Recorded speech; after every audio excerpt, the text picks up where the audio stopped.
Hello everyone, welcome to my YouTube channel The Catalyst Science by Jyotsna. Students, आज मैं आपके लिए लेकर आई हूँ क्लास 9th की केमिस्ट्री का chapter first matter in our surrounding का नेक्स्ट टॉपिक। टॉपिक क्या है? Inter conversion of matter, states of matter, या यूँ कह ले नेक्स्ट आपका टॉपिक था कि can matter change its state. अभी तक हमने क्या पढ़ा बच्चों कि व्हाट इज मैटर, किस how it is made up of, what are the characteristics of particles of matter and what are the states of matter. हमने मैटर की 3 स्टेट्स पढ़ी थी, solid state, liquid state and gases state. हमने आपको बताया था कि जितनी भी चीज़ें हमें सराउंडिंग में दिखती हैं वो मैटर कहलाती हैं, और ये मैटर हमें 3 स्टेट्स में देखने को मिलता है, solid, liquid and gases state में। और इनकी प्रॉपर्टीज हम अपनी प्रीवियस वीडियोस में आपको समझा चुके हैं। तो आज हम नेक्स्ट टॉपिक देखेंगे कि inter conversion of states of matter. बच्चों, सवाल ये पैदा होता है कि क्या ये स्टेट्स सॉलिड, लिक्विड, गैस, जो तीनों स्टेट्स में हमें मैटर मिलता है, क्या ये आपस में चेंज होती हैं? बिल्कुल होती हैं। आपने अपनी डेली लाइफ में इनको चेंज होते हुए देखा भी है, बट साइंटिफिकली आपने इस चीज़ को नोटिस नहीं किया भी होगा कुछ लोग, बच्चों ने, और कुछ ने नहीं भी। तो चलिए आज अपन देखते हैं कि किस तरीके से साइंटिफिकली ये स्टेट्स जो है आपस में इंटर कन्वर्ट होती हैं। बच्चों, कभी भी आपने देखा होगा, आजकल तो गर्मी है, आप खूब ठंडा ठंडा कूल बर्फ़ का आप शरबत भी पी रहे होंगे, पानी भी पी रहे होंगे, तो आप बर्फ़ भी खूब फ्रिज से निकाल रहे होंगे। आइस को आपने जब भी फ्रिज से निकाला होगा और कभी जब रख दिया होगा, बाहर छोड़ दिया होगा, तो वो मेल्ट हो जाती है। किस में चेंज हो जाती है वो? कभी माइंड में आया? वाटर में चेंज हो जाती है। और ये आइस बनती किससे है? वाटर से ही तो बनती है। तो वाटर क्या हो गया? Liquid state. वाटर एक मैटर है और ये किस स्टेट में रहता है? अपनी लिक्विड स्टेट में। जब इसको हम फ्रीजर में रख देते हैं तो ये आइस बन जाता है, तो ये किस स्टेट में आ जाता है? सॉलिड स्टेट में। मीन्स इसकी स्टेट चेंज हो गई, ये लिक्विड स्टेट से किस स्टेट में आ गया? सॉलिड स्टेट में। और जब हम इसको बाहर निकाल लेते हैं तो ये किस स्टेट में आ जाता है? फिर से लिक्विड स्टेट में। तो ये इंटर कन्वर्ट हुई ना इनकी स्टेट्स। और जब वाटर को जब हम हीट करते हैं, आपने देखा होगा कई बार वेपर्स को, वेपर देखी होंगी, वाटर वेपर को उठते हुए देखा होगा, तो ये फिर किस स्टेट में पहुंच जाता है? गैसेस स्टेट में। इस वेपर को हम, इन वेपर्स को क्या कहते हैं? वाटर की गैसेस स्टेट। तो आज इन्हीं को हमें समझना है कि ये स्टेट्स कैसे चेंज होती हैं, क्यों चेंज होती हैं, किस वजह से चेंज होती हैं। ओके, तो सबसे पहले हम समझेंगे कि ये स्टेट्स 2 वजह से चेंज होती हैं। एक तो चेंज इन टेम्परेचर और एक चेंज इन प्रेशर। जब हम टेम्परेचर चेंज करते हैं तो ये स्टेट्स चेंज होती हैं, और जब हम प्रेशर चेंज करते हैं तब भी ये स्टेट्स चेंज होती हैं। तो चलिए देखते हैं सबसे पहले कि इफेक्ट ऑफ टेम्परेचर। टेम्परेचर के चेंज से कैसे ये स्टेट्स चेंज होती हैं। ओके, सबसे पहले हम चेंज देखेंगे सॉलिड स्टेट से लिक्विड स्टेट में। बच्चों, सॉलिड स्टेट में हमने जैसे आइस लिया, आइस को यदि हमने, आइस जब फ्रिज में है, फ्रीजर में है, तो टेम्परेचर कैसा है? कम है टेम्परेचर, माइनस में है टेम्परेचर, तो वो फ्रीजिंग उसमें है स्टेट में। और जब हमने आइस को बाहर निकाला, कुछ टाइम रूम टेम्परेचर पर रख दिया, तो रूम का टेम्परेचर तो फ्रिज के टेम्परेचर से ज़्यादा होगा। रूम टेम्परेचर पे आइस पिघलना शुरू होगी, और यदि हम इसको हीट करेंगे तो जल्दी जल्दी पिघलना शुरू होगी, और इसी पिघलने के बाद ये अपनी किस स्टेट में आ जाएगी? ये क्या बन जाएगी? वाटर बन जाएगी। और वाटर जब बन जाएगी तो इसको हम क्या बोलेंगे? Liquid state. तो हीट किया मीन्स हमने हीट किया तब भी टेम्परेचर बढ़ाया, रूम में रखा तब भी इसका टेम्परेचर बढ़ा, तो हुआ ना टेम्परेचर में चेंज की वजह से इसका सॉलिड स्टेट से लिक्विड स्टेट में चेंज। तो जब आइस मीन्स वाटर की सॉलिड स्टेट लिक्विड स्टेट में चेंज होती है, तो इस स्टेट को हम क्या कहते हैं? जब आइस मेल्ट होती है तो इस स्टेट को हम क्या कहते हैं? मेल्टिंग। और इसका दूसरा नाम और है, इसको हम फ्यूजन भी बोलते हैं। आपके कोर्स में, आपकी बुक में, आपके क्वेश्चन आंसर्स में फ्यूजन वर्ड आएगा तो आप मेल्टिंग को याद कर लेना, आइस के पिघलने को याद कर लेना, तो आपको समझ आ जाएगा कि मेल्टिंग को फ्यूजन बोलते हैं। मेल्टिंग का दूसरा नाम क्या है? फ्यूजन। तो ये तो हो गया सॉलिड स्टेट से लिक्विड स्टेट में चेंज। बहुत ही सिंपल है, डेली आप देखते हैं, लेकिन आपने नोटिस नहीं किया होगा कभी भी कि सॉलिड स्टेट जो है लिक्विड स्टेट में कैसे चेंज होती है, किस वजह से चेंज होती है, बिकॉज ऑफ टेम्परेचर। चलिए, अब ये जो लिक्विड है, लिक्विड को हमने हीट किया, वाटर को हम हीट करते हैं, हीट किया मीन्स टेम्परेचर बढ़ा। टेम्परेचर जब हमने बढ़ाया और बढ़ाया और बढ़ाया, जब और ज़्यादा हमने देर तक उसको बॉईल किया तो वेपर्स निकलने लगती हैं, और ये फिर लिक्विड जो है किस स्टेट में चेंज हो जाता है। कभी भी पानी को उबलते हुए देखना, अब ध्यान से देखना कि उसमें जब वेपर्स निकलती हैं, उन वेपर्स को हम कहते हैं वाटर की गैसियस स्टेट। गैसियस स्टेट कहते हैं वेपर को, और इस प्रोसेस को हम क्या कहते हैं? वेपोराइजेशन। क्या बोलेंगे इसको? वेपोराइजेशन। तो जब वाटर मीन्स लिक्विड स्टेट जब अपनी गैसेस स्टेट में चेंज होती है, मीन्स जब वाटर वेपर होती हैं, वाटर वेपर बनती हैं, तो उस प्रोसेस को हम क्या कहते हैं? वेपोराइजेशन। आ गई बात समझ में? अब वेपोराइजेशन की कभी भी बात आए तो आप वेपर्स को याद कर लेना, वाटर की वेपर्स को, मीन्स वाटर को हीट किया, वेपर में चेंज हुआ, this process is called vaporisation. Okay, अब देखिए, अब ये जो वेपर्स हैं, ये जो अच्छा, कभी भी इस प्रैक्टिकल को करके देखना, आप केटली में गैस पे पानी चढ़ाना, ओके, पानी चढ़ाना, उसको बॉयल होने देना। जब वो बॉयल होने लग जाए, वेपर बनने लग जाए, तो उसके ऊपर एक प्लेट ढक देना। प्लेट ढकने के बाद गैस को कर देना बंद। कुछ टाइम वो प्लेट ढकी रहने देना।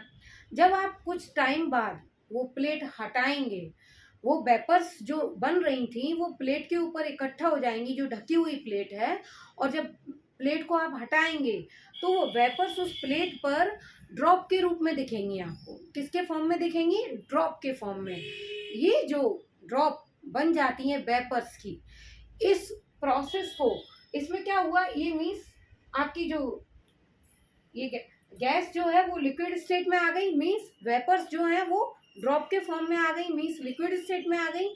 तो यहाँ वेपर जो थी वो गैस फॉर्म में थी, और जब वो बूंद बूंद करके उस प्लेट पे इकट्ठा हो गई तो वो कौन सी स्टेट हो गई? Liquid state.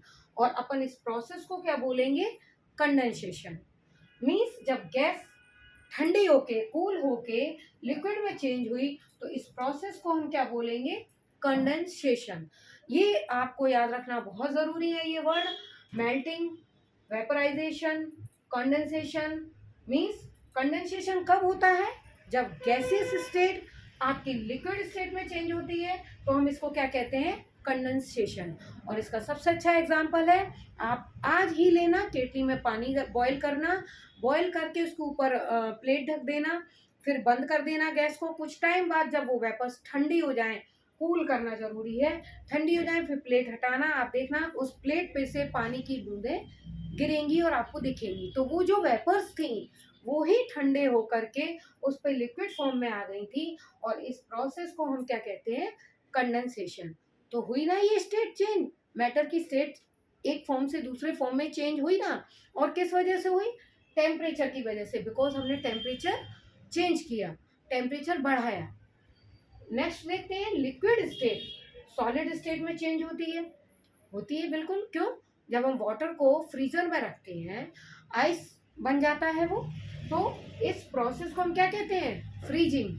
या हम इसको, जब वो सॉलिड बन गई, मीन्स लिक्विड स्टेट जब सॉलिड स्टेट में आ जाएगी, मीन्स वाटर जो है आपका आइस बन जाएगा, सॉलिड स्टेट में आ जाएगा, तो इस प्रोसेस को एक तो हम फ्रीजिंग बोलेंगे, दूसरा हम इसको सॉलिडिफिकेशन भी बोलेंगे।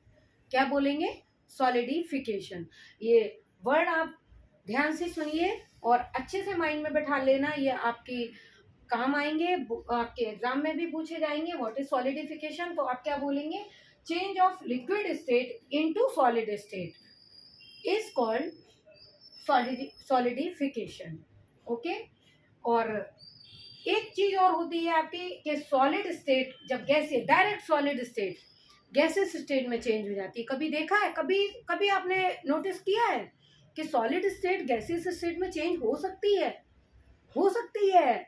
ये आप कभी भी देखिए, कैम्फर, कपूर, कपूर देखा है आपने? कपूर को देखा होगा, कभी भी कैम्फर की आप टिक्की लेंगे तो वो खुले में छोड़ देंगे, आप उसको रख के छोड़ देंगे अगर, या यूं कह लें नेफ्थलीन बॉल्स, इनके दो एग्जांपल्स बहुत अच्छे हैं, कैम्फर और नेफ्थलीन बॉल्स। नेफ्थलीन बॉल्स को आपकी मम्मा कपड़ों वगैरह में रखती होंगी, कभी कहीं वॉश मशीन वगैरह में डालती होंगी, तो कुछ टाइम बाद वो नेफ्थलीन बॉल छोटी हो जाती है और एक टाइम बाद तो बिल्कुल डिसअपियर ही हो जाती है, गायब ही हो जाती है। तो ये कैसे होता है? कभी इस चीज को नोटिस किया है? साइंस की तरह सोचना है हमको। मीन्स नेफ्थलीन बॉल्स जो थी वो क्या बन गई? गैस बन के उड़ गई। नेफ्थलीन बॉल्स या कैम्फर दोनों डायरेक्ट गैस बन जाते हैं। ये होते किस फॉर्म में? सॉलिड फॉर्म में होते हैं, लेकिन ये डायरेक्ट गैसियस फॉर्म में वेपराइज हो जाते हैं। तो इस प्रोसेस को हम क्या कहते हैं? सब्लिमेशन। बहुत ही इंटरेस्टिंग टॉपिक है आज आपका, और बहुत ही इंटरेस्टिंग आपके ये डेफिनेशंस हैं। इसको डायरेक्ट सॉलिड स्टेट से गैसेस स्टेट में चेंज होना, इस प्रोसेस को हम क्या कहते हैं? सब्लिमेशन। तो ये सारी जो स्टेट्स जो हो रही हैं आपकी, मेल्टिंग या यूं कह लें हम फ्यूजन, फ्यूजन हो रही है आपकी सॉलिड स्टेट से लिक्विड स्टेट में चेंज हो रही है, इसको हम क्या कह रहे हैं? फ्यूजन। और लिक्विड स्टेट जो है वो गैसेस स्टेट में चेंज हो रही है, इसको हम क्या कह रहे हैं? वेपराइजेशन। मीन्स वेपर में चेंज हो रहा है। और जब गैसेस स्टेट लिक्विड में चेंज हो रही है, इसको हम क्या कह रहे हैं? कंडेंसेशन। बहुत अच्छे से समझाया, और आप अपने दिमाग में रखिए, बॉयल होगा वाटर, उसकी जो वेपर बनेंगी वो उसकी लिड पे इकट्ठी हो जाएंगी, या यूं कह रहे हैं प्लेट पे इकट्ठी हो जाएंगी, और वो जब ठंडी होकर फिर लिक्विड में चेंज हो जाएंगी, आपको ड्रॉप्स के रूप में दिखेंगी। ये प्रोसेस क्या कहलाएगी? कंडेंसेशन। नेक्स्ट अपन ने पढ़ा फ्रीजिंग, लिक्विड सॉलिड में चेंज होगा तो वो फ्रीजिंग कहलाएगा या सॉलिडिफिकेशन कहलाएगा। नेक्स्ट अपन ने पढ़ा क्या? सब्लिमेशन। डायरेक्ट सॉलिड का डायरेक्ट किस में चेंज होना? गैसेस में स्टेट में चेंज होना क्या कहलाता है? सब्लिमेशन। अब आपको याद रहेगा, सब्लिमेशन जब वर्ड आए आप कैम्फर याद कर लेना, कपूर या फिर नेफ्थलीन बॉल्स। ओके, तो ये तो हो गया इफेक्ट ऑफ टेम्परेचर। ये टेम्परेचर की वजह से स्टेट्स चेंज हुई। हमने आपको बताया था कि दो कारणों से मैटर की स्टेट्स चेंज होती हैं, एक तो टेम्परेचर की वजह से, दूसरा प्रेशर की वजह से। प्रेशर की वजह से भी मैटर की स्टेट्स चेंज होती हैं। देखिए, आइए देखते हैं कैसे। गैसियस स्टेट लिक्विड स्टेट में पहुंचती है कंप्रेस करने पर। मींस इसका एग्जांपल, जब हम गैस को जब कंप्रेस करेंगे, गैस के पार्टिकल्स को पास पास लाएंगे, तो बहुत ज़्यादा कंप्रेस करेंगे तो वो लिक्विड फॉर्म में चेंज हो जाएगी। इसका सबसे अच्छा एग्जांपल है एलपीजी। जो आपके घर में सिलेंडर आता है, उसमें जो गैस भरी होती है वो लिक्विड फॉर्म में ही भरी होती है। वो किस फॉर्म में भरी होती है? लिक्विड फॉर्म में। और इसको कैसे किया जाता है लिक्विड फॉर्म में? इनके पार्टिकल्स को बहुत कंप्रेस किया जाता है दबा के। मीन्स जब गैस को हम कंप्रेस करते हैं तो वो किस में चेंज हो जाती है? लिक्विड में चेंज हो जाती है। और ये इसका मीन्स हमने प्रेशर बढ़ाया, प्रेशर बढ़ाया ना, प्रेस किया तो प्रेशर बढ़ाया ना, तो ये इफेक्ट ऑफ प्रेशर हुआ। जब प्रेशर गैस पे हम बढ़ाते हैं तो वो लिक्विड स्टेट में चेंज हो जाता है। और इसका एग्जांपल बहुत अच्छा है एलपीजी, गैस सिलेंडर जो होता है आपका, या CNG. Next effect of pressure अपन पढ़ते हैं लिक्विड, लिक्विड का गैस में चेंज होना। जैसे मीन्स जब हम देखो, प्रेशर जब इंक्रीज किया हमने तो गैस किस में चेंज हुई? लिक्विड स्टेट में। लेकिन जब प्रेशर हमने डिक्रीज किया, वही प्रेशर जब हम डिक्रीज करेंगे तो लिक्विड स्टेट किस में चेंज हो जाएगी? गैसेस स्टेट में। इसका एग्जांपल बहुत अच्छा एग्जांपल है, जो माउंटेन्स पे अगर जाओ कभी, तो माउंटेन्स पर जो एटमॉस्फेरिक प्रेशर होता है वो बहुत ज़्यादा कम होता है। तो कम होने की वजह से वहाँ वाटर जो है जल्दी बॉयल हो जाता है।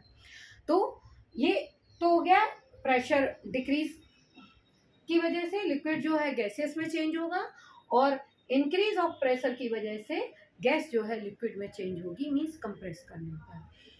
तो बच्चों, आज हमने इसी इसी प्रोसेस को, इन्हीं स्टेट्स को चेंज होने को, स्टेट्स की, मैटर के स्टेट्स की चेंज होने की इन्हीं प्रोसेस को हम क्या कहते हैं, इंटर कन्वर्जन ऑफ मैटर। तो आज हमने इसमें क्या क्या पढ़ा, means freezing, melting, vaporisation, condensation, sublimation, और ये effect of pressure, means gas से लिक्विड, लिक्विड से गैस, ये आज हमने इस वीडियो में पढ़ा। उम्मीद है आप लोगों को ये चीज़ समझ में आई होगी। और आपकी बुक में बहुत अच्छा डायग्राम भी दिया है, ये इस तरीके से इससे भी समझाया है आपको। यदि आपको बुक से नहीं समझ में आता है तो मैं अपनी अगली वीडियो में ये डायग्राम बना के भी आपको और समझा दूंगी, तो और क्लियर हो जाएगा आपको। थोड़ा सा डिफिकल्ट होता है ये, बार बार ये जो स्टेट्स चेंज हो रही हैं इनको दिमाग में रखना थोड़ा सा टफ होता है। तो अभी तो आज आप इससे समझिए, अगली वीडियो में मैं आपको इस डायग्राम से भी और क्लियर कर दूंगी, तो आपको बहुत अच्छे से माइंड में बैठ जाएगा। और होप करती हूँ कि वीडियो आपको पसंद आई होगी, आपको हेल्पफुल रही होगी। तो वीडियो आपको अच्छी लगी हो तो लाइक, शेयर एंड सब्सक्राइब करना ना भूलें। मिलते हैं अपनी अगली वीडियो में, तब तक के लिए राधे राधे।